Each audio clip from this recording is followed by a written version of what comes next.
तीसरा जो है हमारे पास आता है देशज। देखिए देशज क्या है, हमारे भारत देश की बात करूं तो है ना, अनेक क्षेत्र हैं, अनेक गांव हैं, अनेक ग्रामीण एरियाज हैं, छोटे छोटे क्षेत्रों में बटा है ना हमारे गांव। तो कुछ जो गांव के शब्द हमारी भाषा में जब आ जाते हैं तो वह देशज यानी देश के ही शब्द हैं। कहाँ के? देश के छोटे छोटे इलाकों के शब्द, विभिन्न क्षेत्रों के, विभिन्न ग्रामीण इलाकों से लिए हुए शब्दों को हम देशज शब्द कहते हैं। देखिए जैसे कड़क, फुनगी, गाड़ी, फटाफट, भोंपू, ठीक है। तो ये सारे शब्द क्या हैं? देशज शब्द हैं, जो कि गांव के भाषा से लिए हुए शब्द हैं, ठीक है। अब नेक्स्ट जो है वो है विदेशी शब्द। क्या होते हैं? इन्हें बेसिकली आगत ध्वनियां कहते हैं। आपको याद होगा मैंने जब वर्ण विचार पढ़ाया था तो आपको मैंने बताया था, पर अब यहाँ पे हम विदेशी शब्द की बात करेंगे।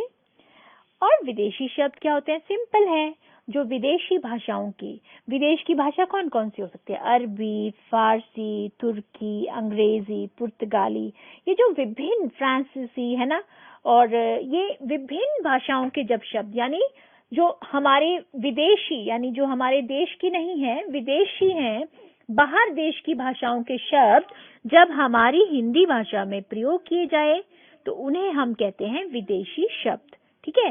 विदेशी शब्द में कौन कौन से शब्द आएंगे जल्दी से बताइए। जैसे कैमरा है ना, कैमरा हो गया हमारा, ये कौन सा शब्द है? ये विदेशी शब्द है ना।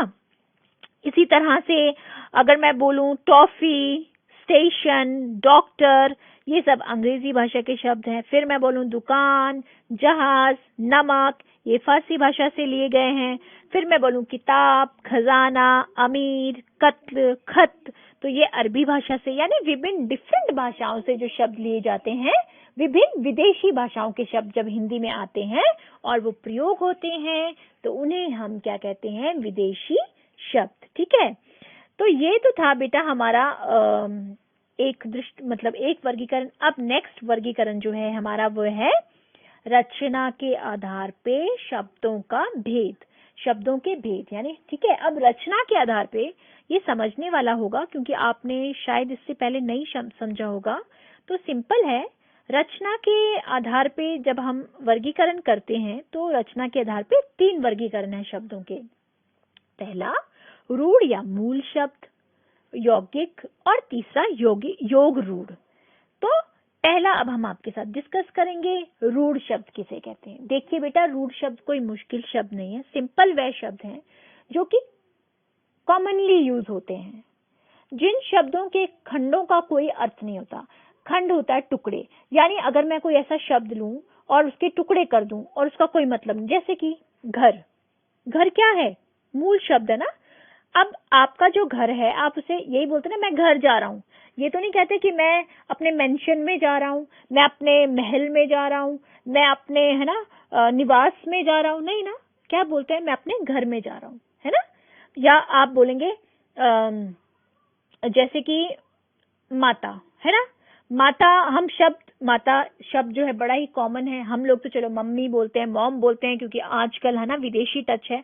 परंतु आप अगर हमारे दिल्ली है ना, इन सब जगहों में चले जाएंगे जो हमारे वहां पे आज भी माता या माँ ही बोला जाता है। और देखिए जैसे मैंने घर का एग्जाम्पल दिया आपको, तो घर शब्द क्या है? अगर मैं घ और र को तोड़ दूंगी, यानी घ को अलग कर दूंगी और र को अलग कर दूंगी, तो क्या ये शब्द रहेगा? नहीं, ये वर्ण हो जाएगा, इसका कोई अर्थ नहीं होगा।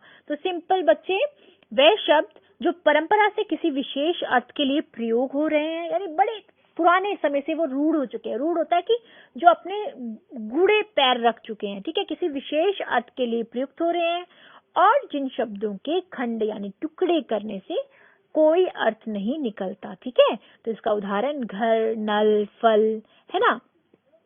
अब सेकंड, यौगिक शब्द।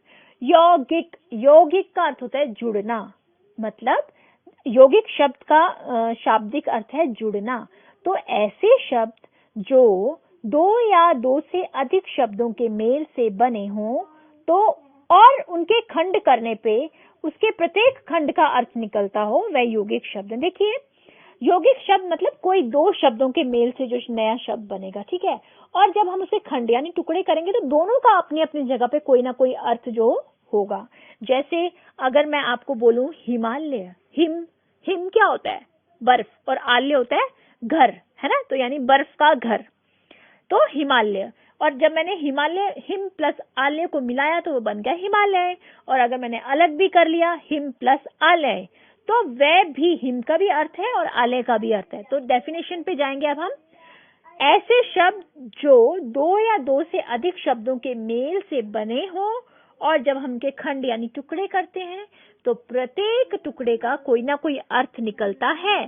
जैसे पाठशाला, पाठ प्लस शाला।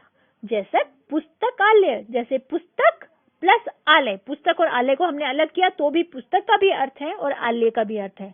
ऐसे पाठ का भी अर्थ है और शाला, पाठशाला। तीसरा वर्गीकरण है हमारा योग रूढ़। देखिए बेटा, ऐसे यौगिक शब्द यानी यौगिक क्या मैंने अभी समझाया, योग से बनने वाले शब्द दो, है ना, दो अलग अलग या दो भी हो सकता है, इससे ज्यादा भी हो सकते हैं, अधिक शब्दों के मेल से बनकर जो है ना। अब यौगिक का शब्द मैं अर्थ समझा रही थी यहाँ पे, जो मैं पहले भी समझा चुके हैं। अब एक बार हम योग रूढ़ तीसरा जो वर्गीकरण है उसकी बात करेंगे आपके साथ। ऐसे यौगिक शब्द जिनका प्रयोग किसी विशेष अर्थ में ही होता है, यानी कॉमनली उनका मतलब कुछ है पर वो किसी विशेष अर्थ के लिए प्रयुक्त होते हैं। जैसे कि दशानंद, दश आनंद। देखिए, दश का अर्थ है 10 और आनंद का अर्थ क्या होता है? मुख, ठीक है। दश मतलब आनंद का अर्थ है 10 मुंह वाला। तो देखिए, अब मैं बोलूंगी, जब भी मैं ये शब्द बोलूंगी दशानंद, तो आपके दिमाग में सीधा रावण की इमेज आ जाएगी कि 10 सिर किसके हैं? रावण के।